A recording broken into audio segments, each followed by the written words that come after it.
Welcome to the Western Bow podcast series, with talks on traditional spiritual teaching and its application in the world today. The intention of the series is to offer something useful for those who are drawn to study themselves and engage practice on the spiritual path. New talks are posted twice each month. The content of the talks is for informational purposes only, and not to provide any kind of counseling, medical, or professional advice. This podcast is titled Calling in Our Angels, Protectors, Friends, Guides, and Midwives for Transitions Through Life and Death. The talk was given by Regina Sara Ryan on February 3rd, 2024 via Zoom. Regina has just retired as the editor of Hohm Press. She is a workshop leader, retreat guide, and author of The Woman Awake, Igniting the Inner Life, Praying Dangerously, Only God, and other books. In this talk, she considers that there are larger forces at play in creation than we know. Regina says that if we believe the traditions, we are surrounded by forces set upon helping humanity, which is what angelic forces do, and that we can call upon our angels during transitions, including death. She showed some of the artwork of angels as depicted throughout history prior to the talk. During the presentation, she refers to her teacher, Lee Lozowick, to his teacher, Yogi Ram Sarat Kumar, and to the cover of a book by Mr. E.J. Gold. If there is benefit in this talk for you, please consider sharing the link to it or writing a review on social media or on one of the podcast platforms. Regina Sara Ryan. So welcome, everyone. I'm going to share this talk tonight with the assumption that the people who come to a talk like this come with a heart longing for something great in creation, something great for themselves.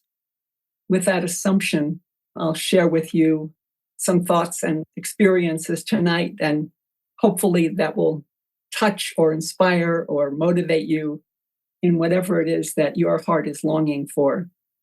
So let's just take just a moment to come into the body through the breath and bring ourselves present here.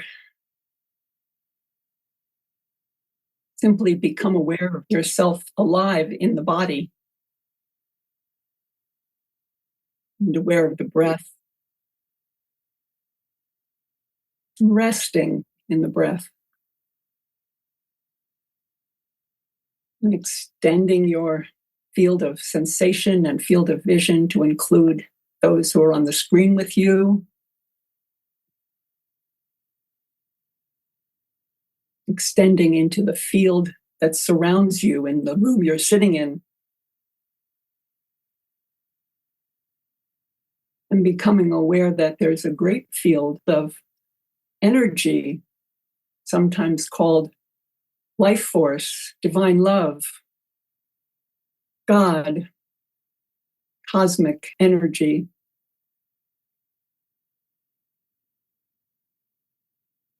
So this talk is called Calling in Our Angels, and I would offer that we have a possibility tonight of entering into a different dimension. We've come out of the dimension of washing our dishes and making our food and adding up our taxes and driving our kids to wherever and doing all the things we do and worrying about the news and listening to the weather from Los Angeles or whatever. And all of that is going on. And in this moment with us all together tonight, we have the possibility of entering into another domain. I went to a monastery in New Mexico for my Christmas vacation. I went with my friend who's here on the call with me. It was called the Monastery of Christ in the Desert. We spent 5 days there. And when I came back and people asked me how it was, I said, the best way I can describe it is that I entered into a God world. We went to the end of a canyon, a 13-mile deep canyon. That was the dead end. And that's where the monastery was located. And we crossed high mountain passes in order to get there, got stuck and had to be rescued. But we spent 5 days. The best thing I can say is in the presence of a higher power and in the midst of a congregation of people who were dedicated to prayer and praise as their life. And this was a shock to one's normal mode of existence. It was both terrifying in some ways because it was so empty and there was nothing else but that. And it was also incredibly awe-inspiring. So part of us wanted to run away, and the other part wanted to be nowhere else and forever. It's easy to have opinions about what these places are about. Maybe 18, 20 monks of all ages, the farmland that they live on, and the rest of the time in prayer and praise, chanting the Psalms of the divine office. But it's an entirely different experience besides one's opinions if one is immersed in that. If the body is receiving what was there, it was the intangible, absolutely tangible. A type of beauty of sound because of what they were chanting. They chanted like angels. They were men, but they were chanting with this type of Gregorian sound that raised the vibration of your body so that you moved into another dimension with them. And they started this chanting at 4 o'clock in the morning, and they did it off and on for hours until 7:30 or 8 o'clock at night, besides their other types of work.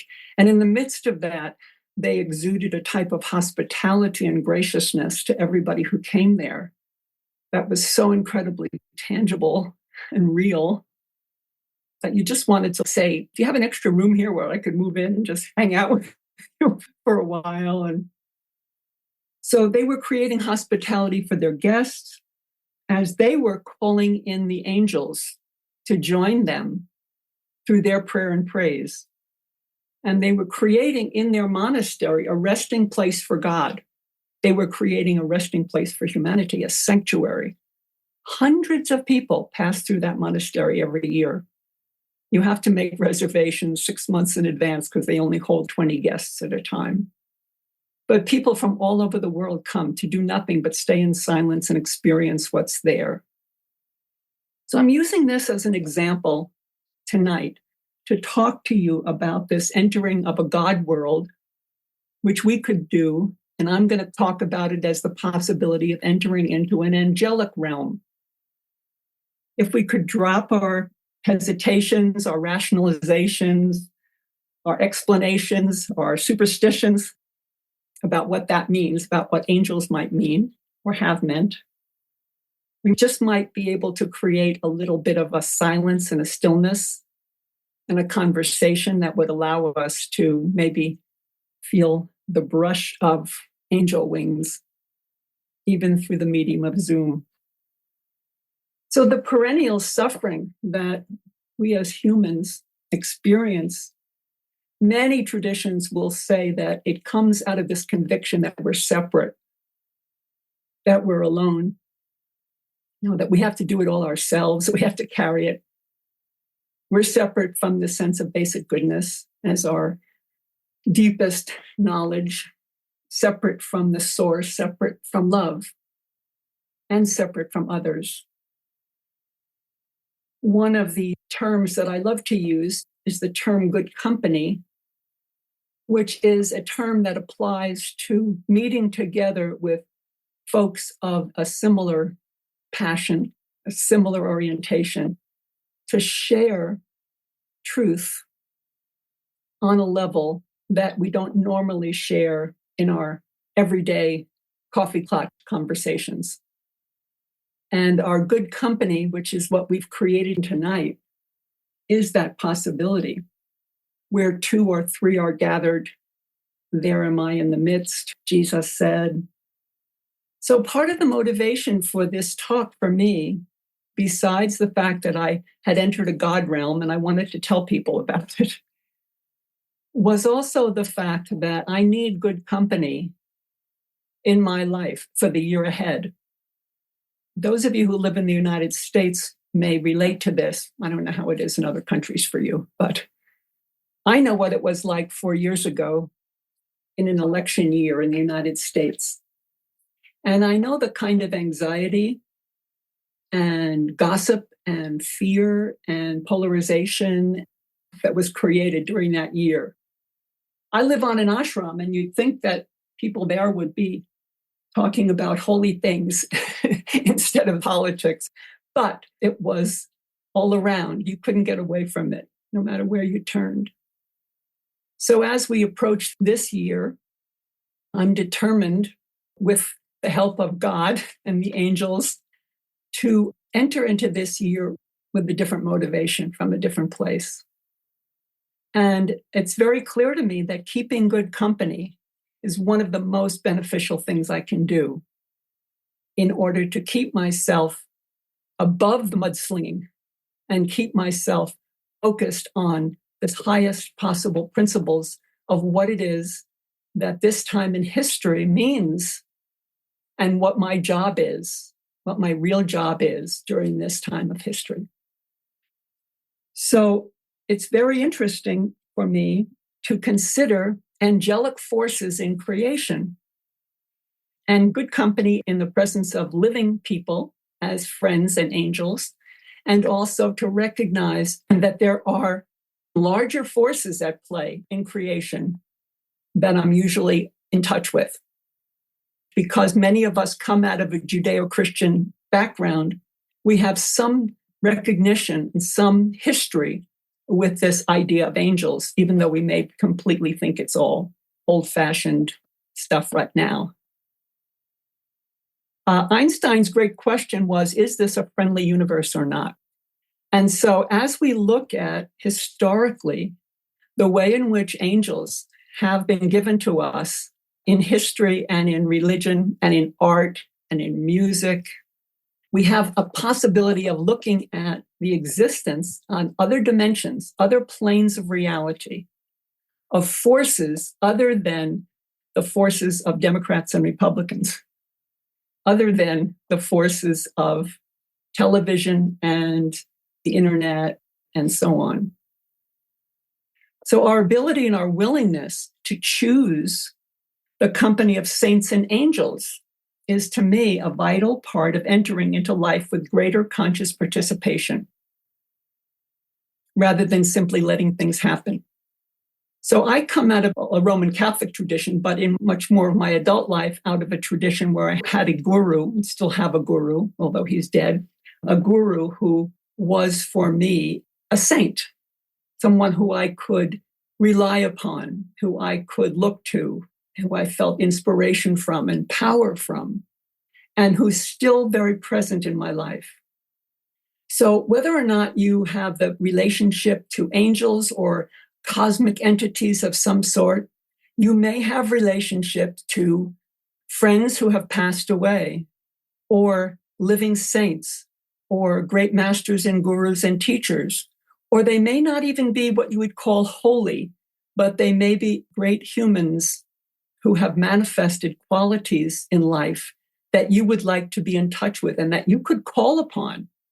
Calling in our angels is what I call this talk. So I'm taking us from my own personal experience and now moving out into a more cosmic worldview of the possibility that we could enter into a realm of existence, a realm of recognition in which we are not alone on this earth, and in which it all is not having to be done by us, in which there are saints, great beings, cosmic forces, angels working and running things in ways that we have not given our attention to. We can look to the qualities that angels have demonstrated, or that we have seen them demonstrating throughout history in art and in theology, in the stories. And we can find these same qualities in living persons, in friends, in teachers, in other guides. And ultimately, where I want to bring us tonight is to our deathbed. So for me, this is very real. First of all, I retired from my job as managing editor of the press this year, just on the 1st of January. And when one retires, for those of you who may have had that experience, one confronts the nature of the end of something. The reality of impermanence comes up very clearly. What now? What will I fill my life with when this particular role or identification is gone? And one moves into, at least for me, what I call the fourth quarter of the game, goal in sight. And one becomes serious about how one wishes to spend one's mature transitional years. So one can have one day and one can have 20 more years. We don't know. But a number of years ago, I began to do this practice with people in my writing seminars of asking them who they wanted at their deathbed, who they wanted holding their right hand, who they wanted holding their left hand, who they wanted at their feet, who they wanted holding behind their head, who they wanted with the hand on their heart. This was very real because I come from a big family. I have 6 younger brothers and sisters. I do not want them around my deathbed. I have friends and mentors and saints and people from my religious life, from my spiritual practice, from my Sangha, who I want there. And I have people who are no longer alive, of course. One of the people I have there is Anandamayi Ma, great Indian divine mother. And I have, of course, my teacher and his teacher, Lee and Yogi Ram Sarat Kumar. But I also have a dear, intimate female friend who has been a midwife to me in my life and in my transitions. So I'm offering these examples to you because maybe one little aspect of something I'm talking about tonight just might inspire you and give you something to think about, something to write about, something to discuss over breakfast with your partner. I think it's a lovely exercise to have. And I think that calling in our angels has many dimensions to it. It has a cosmic dimension of finding our rightful place in creation, in the universe, of finding our rightful place in the midst of chaos and human suffering, and also of finding our place in the angels that we welcome in our life as far as good company is concerned. So I'm going to give you a chance to tell me if you've ever encountered an angel. But before I do that, I want to reference the fact that we're coming up on February 14th in another week and a half. And we know what February 14th is, at least those of us in the Western world, because you can't go to the supermarket without getting bombarded with hearts and flowers and being told that you have to send cards and candy boxes and so on to your loved ones. So as Valentine's Day approaches in this country anyway, we have cupids everywhere. And these cupids are usually these babyish little angels. They just have wings and they don't even have clothes. They're pretty babyish, they're pretty cutesy, and they're pretty insipid. But this is the way in which the culture is speaking to us about angels and the relationship of angels to love. So even perhaps the fact that we have these guardian angels, or we've known about guardian angels from the time we were a child, that also may be one very limited way in which to think about angels, because many of us were told by our parents or grandparents or the nuns in school or teachers that we each had a guardian angel who was watching over us. And that's wonderful. And perhaps that's also very limited in the scope of what angelic power and angelic forces represent or actually are. The great mystic of the 13th century, Hildegard of Bingen, she basically said, I'll just give you a line from her, which I thought is awesome. Make yourselves friends with both the good angels and with human injustice and truthfulness. Because of this justice and truthfulness, the angels will enjoy your good deeds and will one day take you up to the eternal dwelling place. The angels, as they have been covered in Catholic theology, Thomas Aquinas, Hildegard of Bingen, some of these great mystics, are often connected with the necessity to bring justice and peace to the earth. So we're not talking about little cutesy cupids. We're talking more about Michael, the archangel, with a fiery sword, cutting the heads off of dragons, much in the way that Kali Ma will do that in the Hindu tradition. We're also talking about a type of love. And that relationship of the cupids, the archetype of Cupid and the psyche, is definitely an aspect that we want to continue. Because in all of the theological writings that I've come across, angels are almost always connected with love. There are demon angels, but the others who are not demon angels are angels of love. And so in answering Einstein's question about whether the universe is friendly or not, if we allow ourselves to enter into a domain in which there are greater cosmic forces than just our own personal separate little egos, then those greater cosmic forces are motivated in love. And they are more powerful than those who are not. So love abides. Well, that was kind of a short introduction. Oh, well. I was having an engagement with one of my health practitioners this week, and I noticed that she had angels in her office. And I said to her, "What's with all the angels?" Because, of course, I'm on to angels now this week. Well, she started telling me stories that just raised the hair on the back of our necks, and both of us were in tears. So I'd like to ask anybody who would like to share anything. Have you had what you would call a visitation from some kind of angelic or energetic entity that cannot be explained in the normal, rational way in which we hold the way things work? And if you would share that with us, it would be wonderful to hear.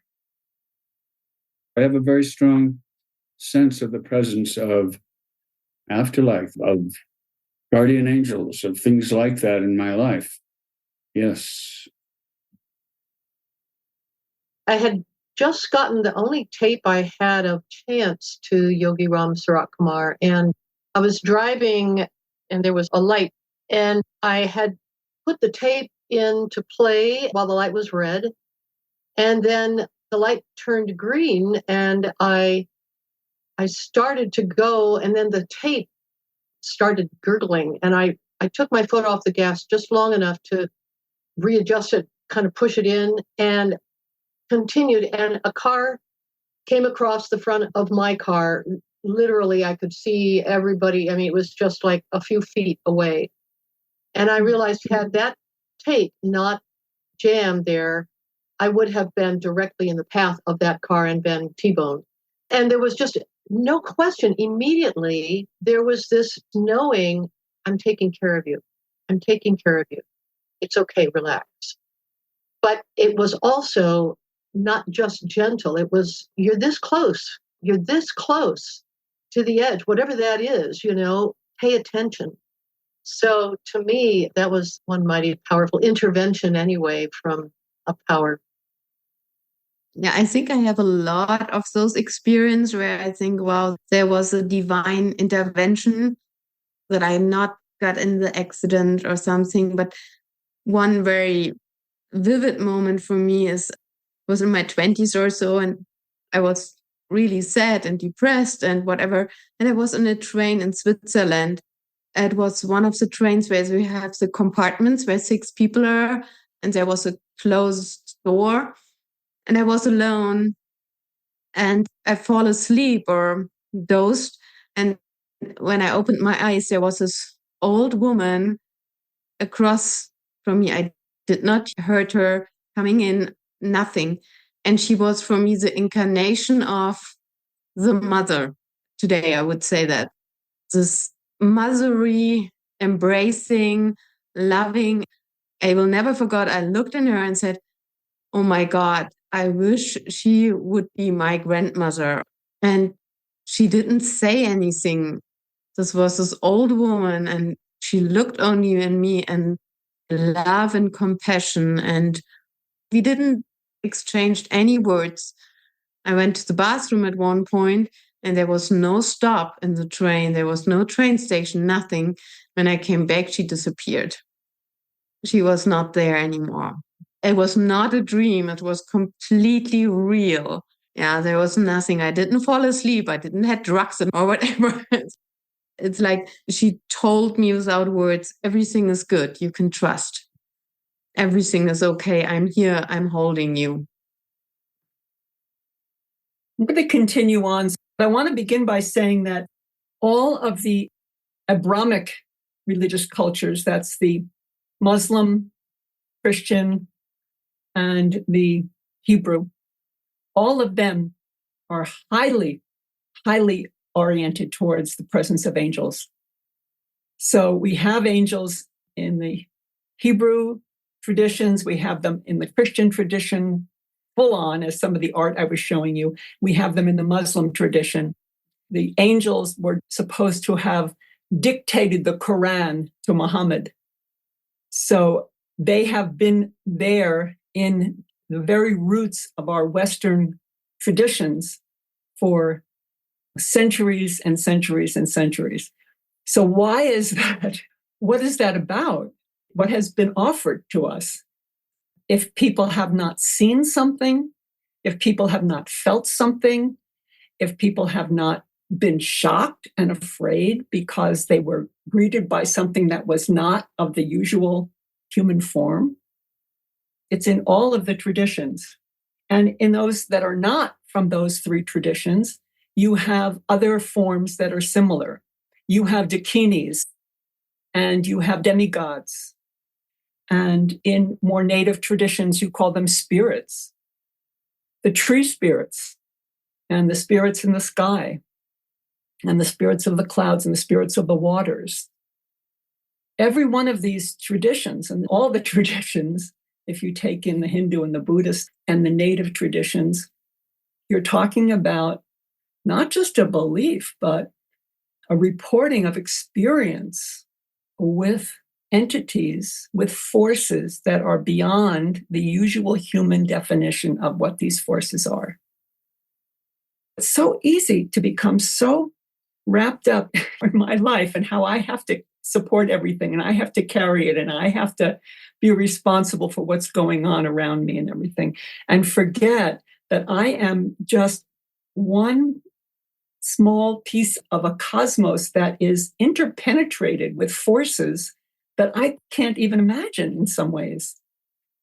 In Christianity, they talk about heavenly hosts. Hosts are legions of angels. We're not just talking like, oh, there's this one guy over there, angel. We're talking about legions. So in the Middle Ages, in the Renaissance and so on, when these theological treatises were being written, theologians were coming up with there's 9 different levels of angels. There's a hierarchy of angels. There's 9 of them, and some say 11, some said 7, so on. But the interesting thing is that they were also just discovering 9 planets at the same time that they were saying 9 levels of angels. And every angel was responsible for one of these planets. Angels were responsible for the sun and the moon and Jupiter and Mars and all of the ways in which we relate to the forces of the stars and the moons. So it's not coincidental that when angels are depicted, they're depicted with brightness and light around them, because the infinite numbers of stars that we look at and the infinite numbers of angels that are talked about in the theological treatises and sung and so on and created in art are in some way related, because this is what humans were looking at and trying to make sense of and also having experience with. So I think we face a crisis always as humans in which we need greater wisdom and something beyond our petty egoic interests. And desperate times call for desperate measures, or desperate times call for furious dancing, as Alice Walker says. So I think we've had sort of an angelic crisis or a crisis of science telling us how the universe works and taking away a sort of divine element to the way the universe works.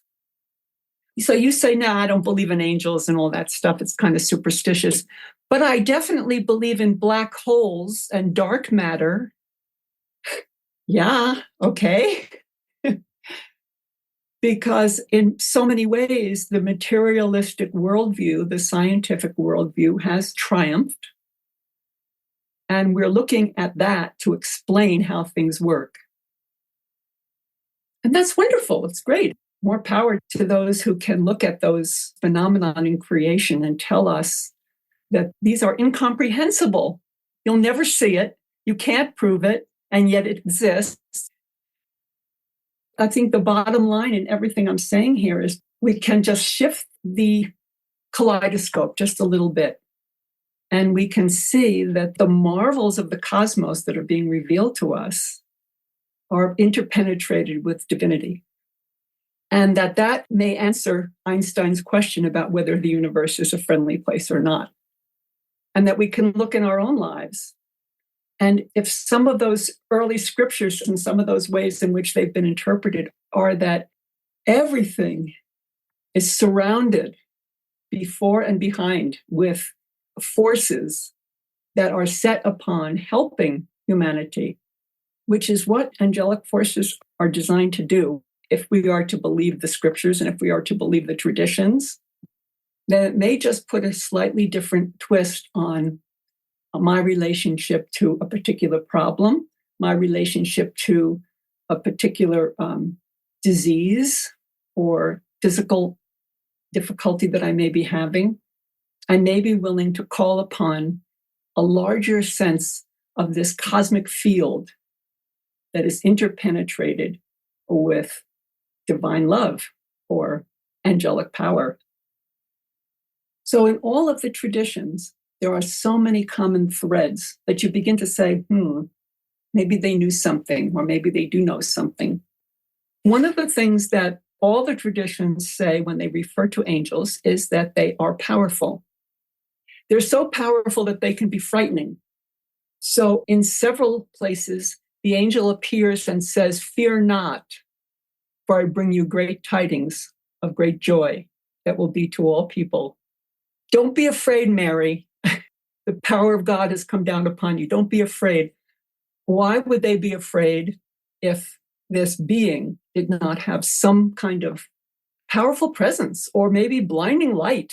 We love to put wings on them. And that's something that you see in so many of the traditions. And you see it in the Hindu and the Buddhist as well. The dakinis, the Gandharvas, all of these beings, they have wings. Why do they do that? Some of the commentators say that they do that because of the instantaneous ability for them to move. When you call upon them, they can be there instantaneously. They can also come from the sky like birds. They can soar down from the sky. So you imagine primitive humans looking at the stars and sensing the power and energy of the stars. So what comes down from the heavens is above us. Put wings on it and let it soar down and be with us. Angel presences in all the traditions are seen as messengers. They bring news. They not only bring news, but they also warn us. So they prophesy, in a sense. They warn Joseph to take the child and flee into Egypt because of Herod's killing of all the babies. They seem to have a connection almost like a muse. So they're very much connected to artists, writers, those who are relying on some kind of intuitive sense. But the one aspect of angels that you see across all of the traditions is the aspect of praise. That's what they do. They sing and they praise God. That's what they're there for. Holy, holy, holy is what they sing. Glory to God in the highest is what they sing. That's their job. So my teacher and his teacher, my teacher Lee and his teacher Yogi Ram Sarat Kumar, were very much dedicated to the chanting of the name of God as an energetic connection to a higher force, higher power, and a willingness and a desire to be united with that higher force. And what they have said in their teaching, as far as us as humans in our daily activities, is that we praise, only praise. Now that's some big piece of work. Praise, only praise. Somebody came to Yogi Ram Sarat Kumar with some gossip story about Ramana Maharshi, and Yogi Ram Sarat Kumar didn't want to hear about it. Praise, only praise. If you take that on as a life work, or even as a day's work, it's biting off a lot. Because not only does it mean in the way in which one would talk about others, but it would mean in the way in which one talks to oneself. So it's a very, very high spiritual practice. And in all of the traditions in which we hear about angels and beings of this nature, that is what they're there for. So people say, it must be boring to go to heaven because you just sit on a cloud all day and play your harp and sing. This is like the stereotype of some boring way of being. But that's what they're doing. That's the whole reason for being, is in praise, in praising God. And we probably also, besides having an angelic crisis or a crisis in which science is overpowering our angels, we have a praise crisis as well in Western civilization.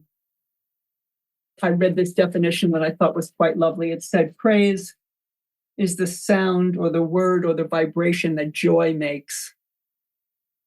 So with gratitude and wonder as one's orientation towards life, praise naturally erupts. The great Rabbi Abraham Heschel said that praise precedes faith. So actually, if you are in gratitude and awe and wonder at creation and at this vast cosmos in which we exist, that awe erupts in gratitude, and that gratitude develops into praise. And that praise is the foundation upon which you then have faith. Very interesting that he said that. And there's also a type of silent praise that doesn't have to have words. We call it contemplation, where we are simply sitting in a mood of gratitude. So let's finish up a few ideas, and then I want to move on to the last part and have you talk about your angels in a different way. One of the books that I started reading after I decided I wanted to talk about the angels at my deathbed was called The Physics of Angels.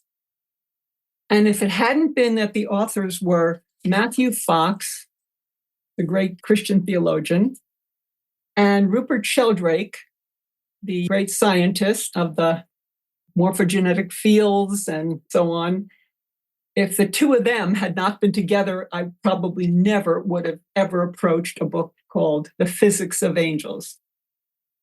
But I have to tell you, it's an absolutely fascinating book because Sheldrake, as a scientist, has a deep mystical life. You can tell from his writing. He's talking about how the descriptions of angels from centuries of theological discussion and the scientific understanding of the nature of photons, of light in creation, and the movements, the cosmic forces that are at play with the planets and so on, that these are not just impersonal forces that are moving the planets. These are forms of consciousness that are inhabiting the planets. So we're talking about the Gaia hypothesis, the idea that the Earth is actually a living being. It's not just a rock floating, impressed by gravity and so on, and centrifugal force. It's actually a conscious being, consciousness in a way that we may not be able to describe it. But also, if you look at the way in which Sheldrake is describing the correlation between these early teachings and the way in which science is looking today, you see that these forces of conscious presence have been assigned to governing all the different aspects of creation. It puts a whole different relationship on the cosmos as a living, breathing entity that we can relate to. So it brings that question of the Earth's consciousness, the Earth's intelligence. We can no longer deny that there are higher levels of organization that exist just because we can't see them. What's happened, and I thought this was very, very interesting, is that we have a crisis in angel consciousness, but we have a massive interest on so many levels in domains of science fiction. Contemporary cultures are fascinated with science fiction. Yes? So the new Dune movie is about to come out. Everybody's going to line up forever to watch that new Dune movie. And what we're going to see, as we have in science fiction, is other entities, different kinds of forces, things going at warp speed, light phenomenon, different planets being overtaken by different kinds of beings and forces. What is that? But perhaps a slight aberration of the understanding of this benevolent universe covered with divinity. Just something to think about. This is good chatter over your coffee tomorrow morning when you're talking to somebody. But what about looking at the way in which this fascination with other dimensions in science fiction may be the way in which a materially oriented, consumeristic worldview culture has taken apart what at one point was a divinely permeated universe. Let's not banish them. Let's call upon them. So let's take any questions or comments at this point, and then I want to talk about the angels that we want to carry us across. Oh, this is an interesting picture. This is the cover of E.J. Gould's book called The Lazy Man's Guide to Death and Dying. And in it, here's this guy naked except for a leopard skin bikini, wearing sunglasses. He's all big and buff. And he's being carried in the arms of this gorgeous angel because it's time to die. I like this. I'm really struck by this. I think he had some visionary understanding when he created that as the cover of his book. Well, I don't have an everyday experience of angels, but what seems likely to me is that my view of three-dimensional reality is limited. I generally don't question anything beyond this reality. I'm so immersed in my own relationship to experience. But I remember when I was a kid, I had a relationship with other realities. I remember having an invisible friend and there being other beings or other realities. I just have a sense of that, even though that was, I don't know how old that was, 3, 4, 5 years old or so. Somehow the window closes and we're out of touch with that. I mean, does that even exist? From where I'm at now, I might look at that and say, oh, that's just a child's mind developing and that's not for real. But as an adult, my closest experience of this kind of alternate reality is dreams. When I really have a dream and I remember it and there are people in it, and then I wake up, what happened? Who was that? Is that for real? Is that as real of a reality as this is? And now I'm in a dream. Maybe that was real. It just seems like there are completely other realities. There are lots of people who say that as they've approached death, people who have kind of come back, they say that they're met at the door by all these people that they've bonded with, some of them anyway. What's that about? This thing that you said that angels say, fear not. It seems that we get so attached to this reality as all there is, and we need to survive in this reality that it's hard to imagine just transitioning through other realities and letting go of this one. Maybe we do just change clothes. And maybe there are beings around us as we are, and we just are oblivious to that. And we can call them angels, but maybe that's just a label. I don't know. As a child, being in touch with other worlds and other beings, for me, it was being told over and over that it wasn't real. And so believing that. But then throughout life, there's been so many situations that could have gone horribly wrong and didn't. And how can it be explained except that a guardian angel or some force is looking after us? Even little things, like I had a jar of something frozen once and I put it in the sink and it just shattered into like really sharp shards. And if it hadn't been in the sink, it would have been a much different story of how my life went on from that split second. And the car going off the road, and it worked out fine. And just in observing life, there's so many pivot points that for me, I have no doubt that we are being looked after. Well, what about times when it doesn't go that way? When you actually don't just get rescued? It's not like life isn't have its hard moments, but I noticed even being in bad situations, noticing it was never more than I could handle, even if it wouldn't be what I wanted. You know, and I look at other people's situations and I'm like, I could never have done that. But yet my own life experience, although it's not always been wonderful, I do feel like I've always have been rescued or been guided to rescue myself. Yeah, I find that connection with nature is a guide in almost all situations. And I also want to say one of my angels. Well, thank you for that segue, because that's exactly what we're going to do right now.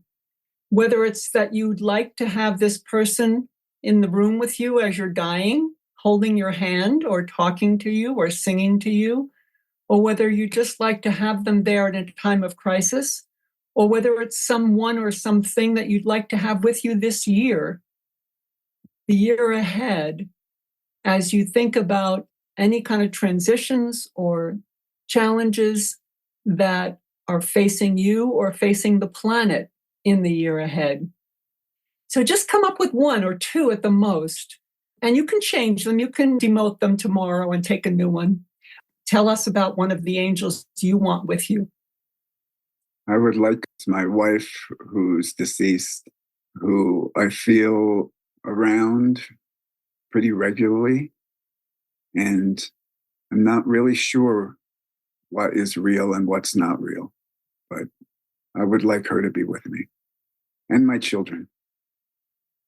Tell us who or what you would like holding your hand or holding your head or with their hand on your heart in a time of crisis or at your deathbed.